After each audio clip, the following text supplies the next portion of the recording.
South mid, এগুলো একটু জানতে হবে। হ্যাঁ, এগুলো ইন্টারন্যাশনালি রেগুলারলি ব্যবহার করে। চলো আমি একটা দেখি।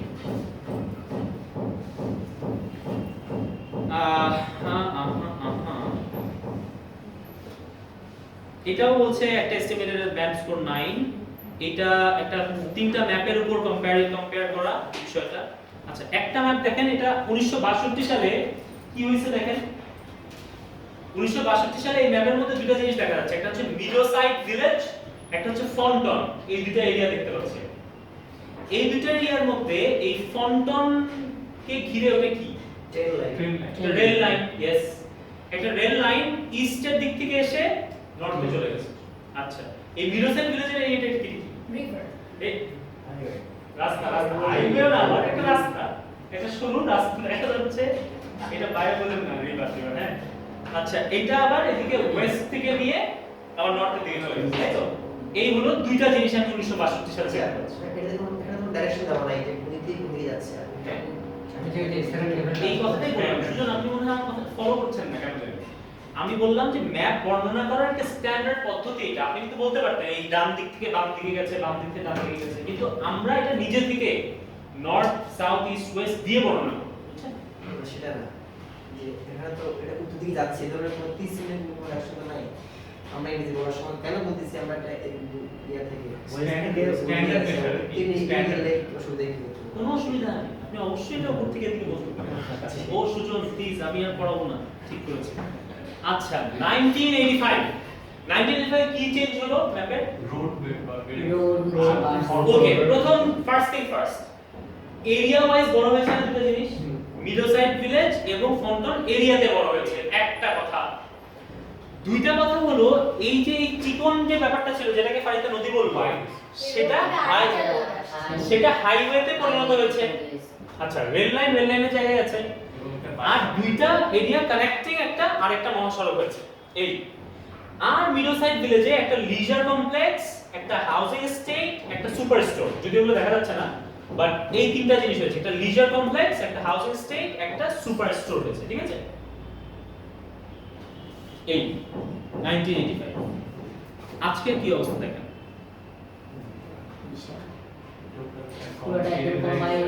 পুরাটা কম্বাইন্ড হয়ে একটা সাবার্বে পরিণত হয়েছে। একটা সাবার্ব, মিডোসাইড ভিলেজ ফন্টন হল ছিল না, ওটা এখন মিডোসাইড সাবার্বে পরিণত হয়েছে। ওই রাস্তাগুলো আগের মতোই আছে, রেল লাইনটা আগের মতো আছে, কিন্তু নতুন একটা রেল স্টেশন হয়েছে, তাই তো?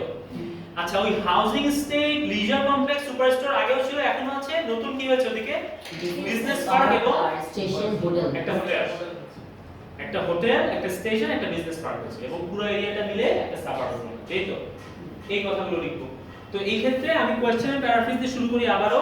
The maps illustrate how Middleside village and Fountain, which is a neighboring town, আবারো আসেন ওই যে আমাদের parenthetic expression, এই যে which is a neighboring town, এটা কি? এটা ছাড়া পড়লে হয় না?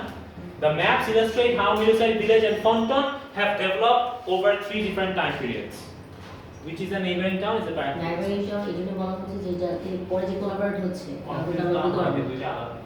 The maps illustrate how Middleside village and Fountain, which is a neighboring town, have developed over 3 different time periods: 1962, 1985, and the present. Overall, Middleside village increased in size and has become Middleside suburb as it merged together with Fountain. Furthermore, there have been significant changes in infrastructure, housing, and facilities over the period given. Overall, Middleside village increased in size and has become Middleside suburb as it merged together with Fountain. Furthermore, there have been significant changes in infrastructure, housing, and facilities over the period given. এবার আসেন year wise তিনটা paragraph তিনটা বলে দিই। In 1962, both Middleside and Fountain were completely separate with no roads or rail connecting them. While Fountain had a railway line running through it to the north, Middleside, located to the west of Fountain, only had a small road from the west. By 1985, there was a considerable growth in the size of Middleside village and Fountain. The small road in Middleside village had been converted into a main road and was also extended to the east to connect with Fountain. The east is a which way আচ্ছা সালমান, এই sentence স্ট্রাকচারটা, the small road in Middleside village had been converted into a main road and was also extended to the east to connect with Fonton, এটা কি voice? এটা তো Passive. Passive voice না? আচ্ছা, passive voice এখানে কোথাও the small road in Middleside village had been converted by কে এটা বলছে? এটা একটু মাথায় রাখেন, আমি এটা নিয়ে লেকচার দেব আজকে। সুজনের কোশ্চেনের অ্যানসার হবে, মানে একটা ছোট্ট অ্যানসার হবে সেন্টেন্স স্ট্রাকচার নিয়ে। Middleside moreover had also developed a housing estate in the west, a leisure complex and a supermarket in the south. আচ্ছা, এখন কি হইছে? Currently both Middleside, which is now a suburb, and Fonton are joined. আবারও প্যারেন্থেটিক expression ছিল, আপনি এভাবে পড়তে পারতেন, currently both Middleside and Fonton are joined. The railway line which runs through Fonton has been extended to the west where a train station has been built. আবারও মানে সেন্টেন্সটা কি? Passive negative?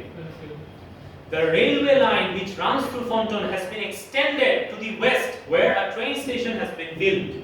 By whom? Nothing is not required. To the north of the station a hotel has been constructed and opposite the station to the south there is now a business park. আচ্ছা, এটা তো গেল বর্ণনা শেষ, এটা answer শেষ। এখন সব কুইজের আগে কি কম শুরু মানে আগে বসে সব কুইজের আগে বসে কম শুরু আচ্ছা, এসিটা একটু কমানো যাবে, ডিরেক্ট লাগতেছে তো একটু শান্ত।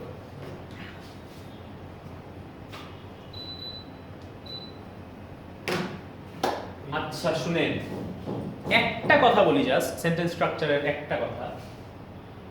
অ্যাক্টিভ ভয়েস আর প্যাসিভ ভয়েস আমরা ছোটবেলায় শিখেছি। I eat rice, the rice is eaten by me, এটা শিখেছি। এই বাই মি বা অ্যাক্টিভ বা প্যাসিভ ভয়েস আমরা কেন ব্যবহার করব, এইটার ব্যাপারে আপনার স্পেসিফিক কোনো ধারণা আছে? একটা সেন্টেন্স যেখানে আমি অ্যাক্টিভে বলতে পারি সেটা আমি প্যাসিভে কেন বলবো জানেন? Show skill more words, show skill more vocabs.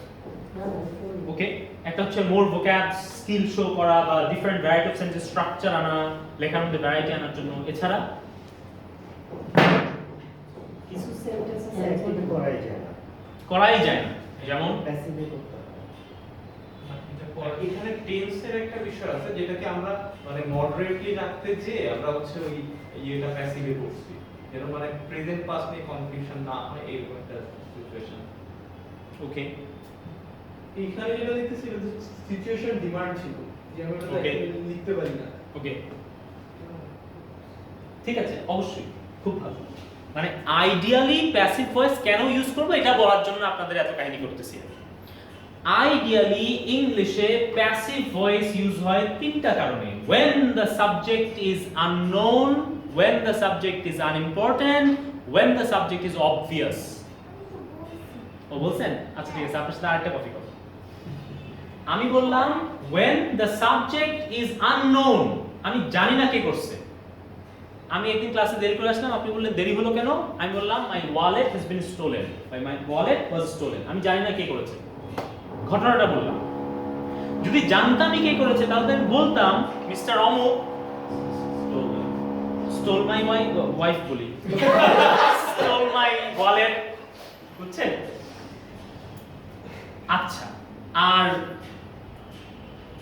বলেছি এটা হলো আননোন আর আনইম্পর্টেন্ট। মনে করেন কোনো একটা কথা কে কাজ করেছে সেটা আমার জানার দরকার নাই, আনইম্পর্টেন্ট কি কাজ করেছে সেটা আমার জানার দরকার। যেমন এখানে হয়তোবা এই has been build, has been constructed, কে করেছে আমি জানার দরকার নাই আমার, কাজটা বলা উদ্দেশ্য। A bomb has been blast, 9 people were killed, এই ধরনের খবর দেখেন না আপনি? কোথাও বাইকে এটা বলেছে দেখবেন না। ফাইনালি আমি বললাম when the subject is obvious, obvious মানে কিছু কিছু জিনিস যখন আমি কাজটা বলছি তখন কে করেছে এটা খুবই obvious। আমি যদি বলি I was prescribed some medicine by a doctor, prescription কি উকিলরাও দেয় না আমাদের দেশে, বাকি আমি যদি এটা বলি যে I was prescribed some medicine by a doctor, এই কথাটা by a doctor আমার বলার দরকার নেই, because it is quite obvious যে আমার মেডিসিন প্রেসক্রিপশন কে করবে? একজন ডক্টরই করবে, একজন ফিজিশিয়ানই করবে, তাই না? আমাদের দেশে ব্যাপারটা আলাদা। তো এই ব্যাপারটা আপনাকে একটু মাথায় রাখতে হবে যে আমরা প্যাসিভ কনস্ট্রাক্ট প্যাসিভ ভয়েস যখন ইউজ করব, সুনামি বানান জানেন? সুনামি টিটা সাইলেন্ট থাকে না, ঠিক তেমনি আমরা যখন প্যাসিভ ভয়েসটা ইউজ করছি বা লিখছি তখন আমরা বাই লিখব না। কিন্তু হ্যাঁ, আপনি যদি গ্রামার পরীক্ষা দিচ্ছেন তখন আপনাকে বলা হলো এই অ্যাক্টিভ সেন্টেন্সটা প্যাসিভে করেন, তখন আমরা বাই লিখেন না, মানে বাই না লিখে চলে আসেন না, তখন বাই লিখতে হবে কারণ এটা গ্রামারের দাবি। কিন্তু আমি যখন ইউজ করছি, স্যার দাঁড়াই গেলেন যে, ও আচ্ছা, সো আমি যখন ইউজ করছি তখন আমি বাই লিখব না, যেমন কি না এখানে ব্যবহার করছি। ঠিক আছে, এই হলো একটা সেন্টেন্স স্ট্রাকচার নিয়ে কথা বলার। আমরা আর একটা দেখে হয়তো ছেড়ে দিই স্যার, অবশ্যই ঠিক আছে, থ্যাংক ইউ। Your welcome. আমরা একটা দেখতে চাই, আপনারা আমাকে মারার আগে।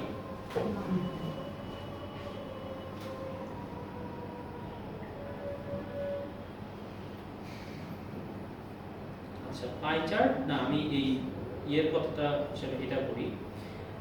কখনো কখনো টাস্ক 1 এ আমি যে একবার বললাম column diagram, line graph, bar chart, এই সেই এগুলো তো আলাদা আলাদা কখনো আসতে পারে, কখনো আবার একসাথে দিয়ে দিতে পারে, যেমন টেবিল দিয়ে দিল, পাই চার্ট দিয়ে দিল, এটা দিল তো সেটা দিল, তো ওইগুলো একসাথে আসে অনেক সময়, সেটা একটু সহজ, অসুবিধা নেই। সেটা কিভাবে করবো, যেমন দেখেন এটা এখানে বলছে the line graph shows visits to and from the UK from 1979 to 1999। এখানে একটা লাইন গ্রাফ আছে নিচে, এই লাইন গ্রাফটা কি দেখাচ্ছে, ইউকে তে কারা ভিজিট করছে এবং ইউকে থেকে কারা ভিজিট করছে। এটা হচ্ছে 1979 থেকে এই 20 বছরে 1999, এই যে এই ফিগারটা ঠিক আছে, visits to and from the UK. এই যে চিকন লাইনটা কি, ইউকে থেকে কারা যাচ্ছে, ইউকে থেকে কারা বাইরে যাচ্ছে, আর এই মোটা লাইনটা কি, যারা আসছে ইউকে তে যারা আসছে। আচ্ছা, এই 1979 থেকে 1999 এ এই মিলিয়নে দেখাচ্ছে আর কি। এটা কি অবস্থা, মোটা লাইনটা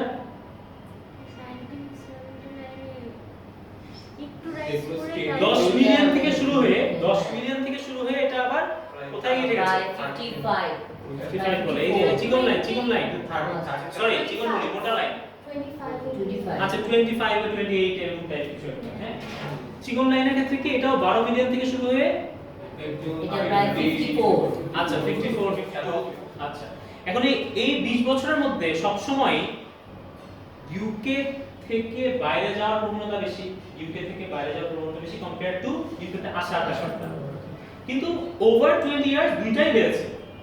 এই তো আরেকটা কি কোশ্চেনের, the bar chart shows the most popular countries visited by UK residents in 1999। এবার একটা বার চার্ট দেখা যাচ্ছে, এই বার চার্টটা কি দেখাচ্ছে, ইউকে রেসিডেন্টদের মধ্যে কোন কান্ট্রিগুলো সবচেয়ে পপুলার যাওয়ার জন্য 1999 সালে। দেখেন টার্কি, গ্রিস, ইউএসএ, স্পেন এবং ফ্রান্সের মধ্যে কত মিলিয়ন লোক কোথায় যাচ্ছে সেই জিনিসটা একটু বর্ণনা করছে এখানে। কোনটা মোস্ট পপুলার, ফ্রান্স, তারপরে স্পেন, ইউএসএ, গ্রিস, টার্কি, এগুলো একটু মোটামুটি কম পপুলার দেখাচ্ছে। এই তিনটাই 5 মিলিয়নের কম মানুষ গেছে, ওদিকে ফ্রান্স আর স্পেনে 10-12 মিলিয়ন মানুষজন গেছে। এটা দেখা শুরু করি। The line graph illustrates the number of UK residents going abroad from the UK and overseas residents visiting the UK between 1979 and 1999, while the bar chart gives information about how many UK residents traveled to 5 of the most popular countries in 1999. Units are measured in millions of people. Overall, there was an increase in the number of visits to and from the UK, and there were more visits abroad by UK residents than visit to the UK by overseas residents over the period given. Furthermore, the most popular country to visit by UK residents was France in 1999. শেষ overall. আপনারা এখানে result এখানে বারবার দেখছেন যে সেই introduction পরেই overall দিচ্ছে। আমি বলেছি ইন্ট্রোডাকশন পরে দিতে পারেন, আবার শেষেও দিতে পারেন। No worries. The number of একটা এই ফার্স্ট একটা গ্রাফ, তারপর সেকেন্ড একটা গ্রাফ, এটা বর্ণনা করুন। The number of UK residents visiting overseas began at just under 15 million in 1979 and rose significantly to reach over 50 million in 1999. Madam এখানে আমরা স্পেসিফিক্যালি ডেটাগুলো না লিখে কিভাবে লিখছি খেয়াল করছেন, জাস্ট আন্ডার, ওভার, অ্যাপ্রক্সিমেটলি।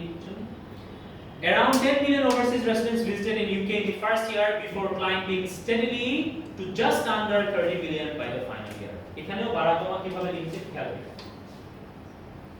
আরেকটা, in 1999 France was visited by over 10 million UK residents, followed by Spain at approximately 9 million. The USA and Greece has about 4 million and 3 million visitors respectively. The least popular country visited was Turkey, which had only about 2 million UK residents going there. বুঝছেন? এখন বলেন আপনাদের কোন এইটাও আমি চাইবো যে আপনারা বাসায় গিয়ে ওই লিজের ওয়েবসাইট থেকে হোক, সাইমনের ওয়েবসাইট থেকে হোক, বা আমার যে আরো দুটো যেটা রেকমেন্ড করেছি ওই ওয়েবসাইটগুলো থেকে হোক, বা আপনি নিজে সার্চ করে হোক, বই থেকে হোক, আপনি যে বই দেওয়া হচ্ছে সেই বইটা থেকে হোক, বা ওই যে আমি একটা বই সাজেস্ট করেছিলাম সেই বইটা থেকে হোক, যে কোনো খান থেকে আপনি একটু মডেল অ্যান্সারগুলো সুন্দর করে দেখে নেবেন। কেমব্রিজের বইগুলোর পিছনেও মডেল অ্যান্সার কিছু লেখা আছে। হ্যাঁ, এখন আপনার একটু কোনো স্পেসিফিক কোয়েশ্চেন রাইটিং ক্লাস 1 নিয়ে আছে কিনা একটু জিজ্ঞেস করেন। হ্যাঁ, যেমন লাইন চার্ট বা পাই চার্টে দেখা যাচ্ছে যে প্রথমে একটা ইন্ট্রোডাকশন দিলাম, তারপরে একটা জাস্ট মানে মডিফায়ার, কনক্লুশন কোনো থাকবে না, আবার প্রয়োজন নেই। আর ধরেন এক্ষেত্রে যে দুইটা আছে, মানে পাই চার্ট বাই চার্ট, এখানে যেমন